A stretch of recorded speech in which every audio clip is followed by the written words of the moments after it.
Our next team, the Steelers, they are one of the top middle-class teams in terms of over-under. It's at 8.5 wins. They were 10-7 last season, to be fair. Yep. They're only favorites in 6 games going into this year, Chris. But a much different-looking Steelers team this year with the old guy back there and Aaron Rodgers, who, as you've said before, we haven't really seen him play for the Steelers yet. He got there late, didn't play preseason. So this is one there, it's kind of hard to know what to expect. I know. I hate the decision. I hate it. Like, I would play. Right. Why would you want to go into MetLife and deal with all that craziness? It's going to be a lot of drama. Right. Yeah. And just why not just get at least a few snaps under your belt just so you can kind of get that, initial nervousness, jittery, right? Just the jitteriness. I know that's not a word. Just off a little bit. Get hit a few times so you feel good and you're not worried about that. I think I said on here last week, one of the problems with Rodgers in the last few years has been he's jittery. That's what everybody will tell you. Anybody that's either played with him or plays against him goes, damn, he doesn't want to hold the ball in the pocket very much. No. He doesn't.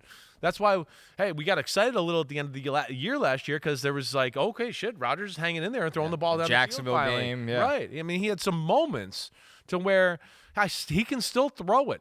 And I'm just hoping he'll uncork it. I'm going to take the over here. Okay. I am.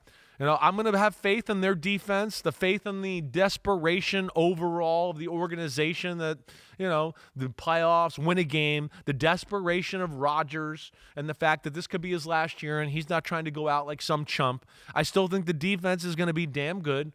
I do. And then offensively, I think I think there's some real potential here. I think there's 2 things. One, I look at the O-line and go, ooh, the O-line I think could be better than people realize.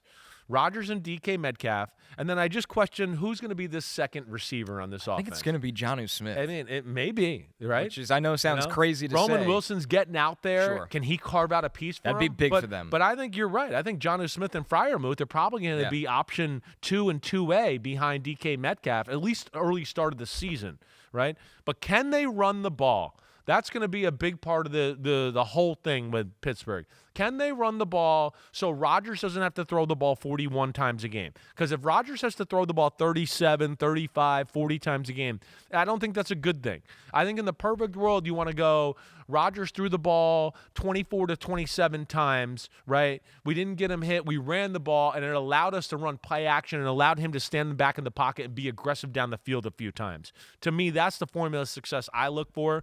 And then on the defense, hey, there's some dudes. There definitely is. Even though I didn't love the way they looked the other night against the Carolina Panthers. Yeah, I saw that in the notes from you. You just expect them, as you said, to be more physically dominant. I just didn't like the way it looked, right? Again, it is preseason.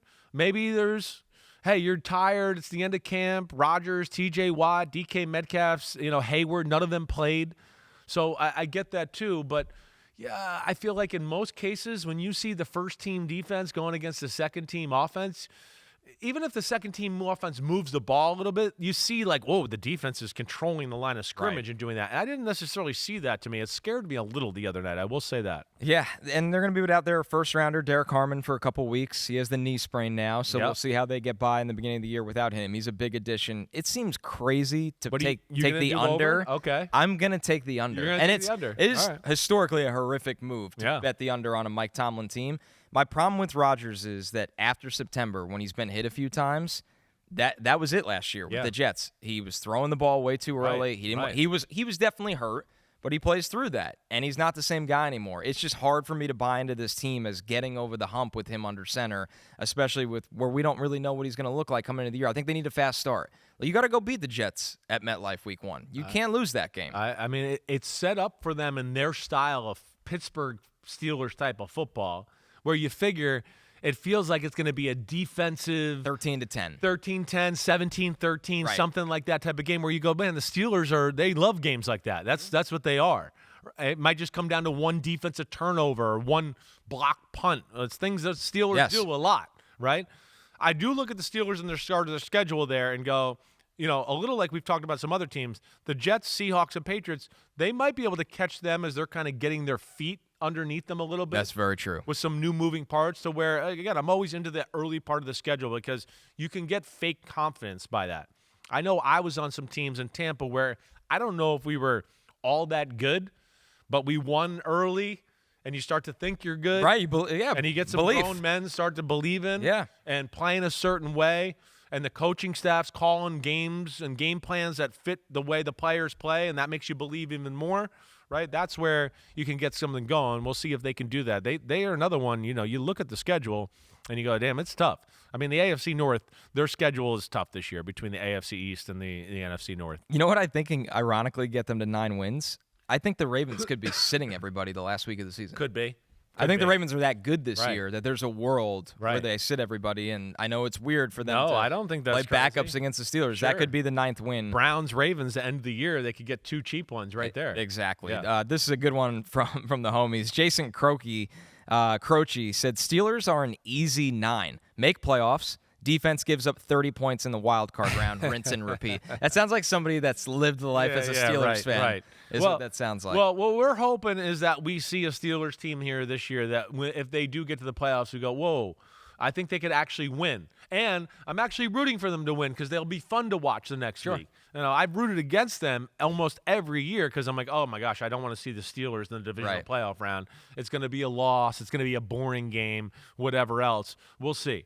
Rodgers, DK Metcalf, that offensive line, I do think changes some things on that on that side of the ball for them that maybe we haven't seen in a few years. But the things you said about Rodgers and all that, I think, are the big questions of the football team. Yo, homies, what's up? Thanks for watching Cris Simms Unbuttoned. And just because the weather's warm doesn't mean football ain't still on our brains right here. We are still working, so smash that subscribe button. We got all the training camp news, preseason news, everything up until kickoff night. Thanks for watching. And again, remember to hit that subscribe button. Peace out, homies.